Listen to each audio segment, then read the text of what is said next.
Hello, Dr. Irwin. Here is my larynx. So first of all, to list all the parts of the larynx and point them out, we'll start with the cartilages and the hyoid bone. Here's the hyoid bone. Here is the thyroid cartilage and the cricoid cartilage. The arytenoids are back here. There's two of them with the corniculate cartilages sitting on top. And here is the epiglottis up here. In terms of the muscles, I have the interarytenoid muscles back here, both the transverse and the oblique.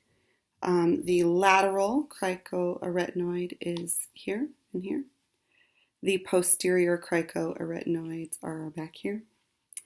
And the thyroarytenoids are in there, from the thyroid to the arytenoid cartilages. And the cricothyroid is up front, both parts. The thyrohyoid membrane is right here, the pink glittery part. The cricothyroid membrane is kind of hard to see because my thyroid is tilted forward, but it's under there, the membrane. The first tracheal ring is outlined in blue here with the cricotracheal membrane in between it and around the back. The cricothyroid joints are here. They are not movable on mine because I had to hot glue them. The aryepiglottic folds are here, this tape is the aryepiglottic folds. And the superior and recurrent laryngeal nerve. So here's the vagus nerve, and it branches into the superior branch that goes through the membrane, and the recurrent, which goes down to the aorta and back up. It actually goes through here, but I had to put it through there to reach the intrinsic muscles.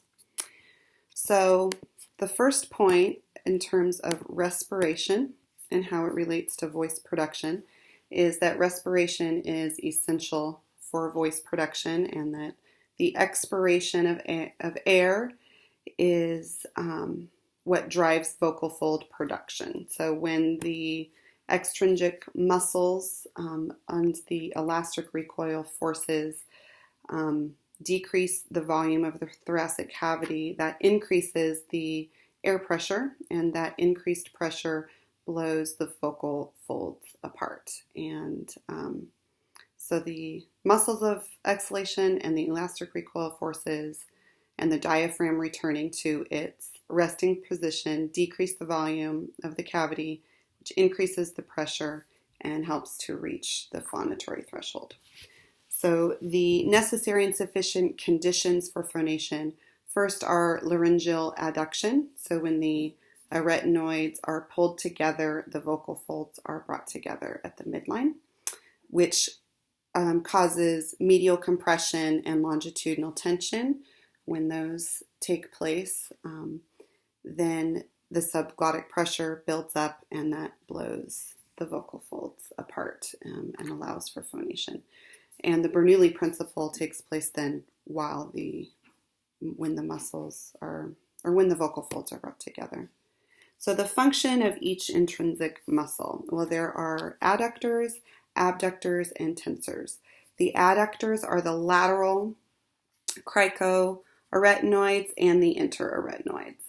So the transverse and oblique fibers of the interarytenoids cause them to come together, and the interarytenoid or the arytenoid cartilage slide across the top of the cricoid cartilage, and they rotate and bring the vocal processes together, and that brings the vocal folds together.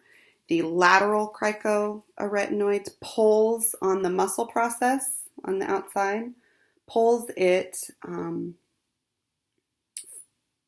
the muscle process, which turns the vocal process, brings it together medially, and that adducts the vocal folds.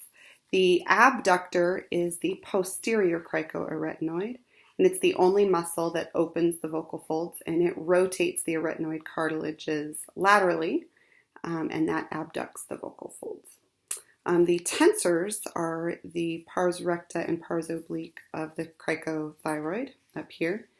And so when they contract, they pull the thyroid cartilage down and forward, which lengthens and tenses the vocal folds, which increases the pitch of your voice. The other tensors are the thyroarytenoids, the vocal folds themselves. And so when they tension and lengthen, is that a word? When they tense and lengthen, that also increases, you can control the pitch of your voice that way. So those are the muscles, the intrinsic muscles. So the cartilage, you have the thyroid cartilage rocks forward and backwards, and that controls pitch. It's the largest cartilage of the larynx. The cricoid is the support for those cartilages, for those muscles. The arytenoids rock, move, slide to move the vocal folds for phonation, for adduction and abduction, for respiration. The epiglottis, when in swallowing, it inverts to protect the airway. And I don't think we know what the corniculate cartilages do. So the nerve supply to the intrinsic muscles. We have the vagus nerve is the cranial nerve that supplies the larynx. The superior laryngeal branch supplies the cricothyroid muscle. It comes through up here and goes down to the cricothyroid. Sorry, you can't see it. The superior branch. The recurrent branch goes down and back up, and it supplies innervation to all the intrinsic muscles except for the cricothyroid. The myoelastic aerodynamic theory of phonation is the theory of how vocal fold vibration happens. And so it does not happen by a muscle contraction for each vibration.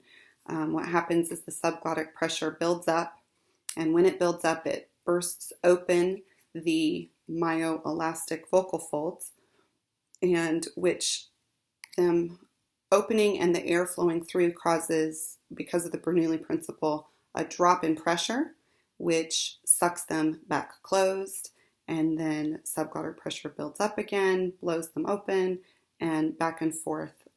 That happens again and again at over 100 vibrations a second, which allows for phonation of the vocal folds.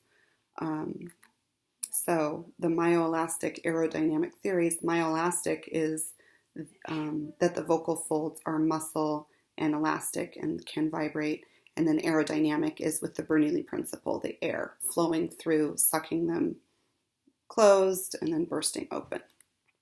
Now the motion of the vocal folds is described as a mucosal wave, which is that for each cycle of vibration that is set up, the mucosal wave is that the vocal folds are pliable and they vibrate from the bottom to the top in a wave. So it's not just that they vibrate like this, it's a wave.